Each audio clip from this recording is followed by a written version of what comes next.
嗰一刻我見到我個窗開始都有火嘅時候，我亦都會聯想到下一刻我間屋係咪都會個玻璃爆開，啲火係咪都會湧入嚟咧？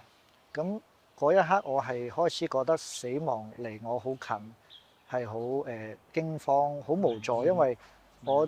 我知道我逃生路線係門口已經唔係一個啱嘅逃生路線，咁嗰一刻我係好無助咯，好似無能為力，乜都做唔到，淨係可以等待咯。咁我被救之後大概2個鐘頭，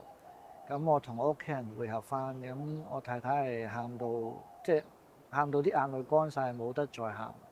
咁我個女第一時間衝埋嚟攬住我就話：哦，爸爸冇死啊，爸爸冇死到。咁我個仔就坐埋咗一邊喺度好冷靜咁，但係不停咁流眼淚。依家有咩打算係冇嘅，乜都諗唔到。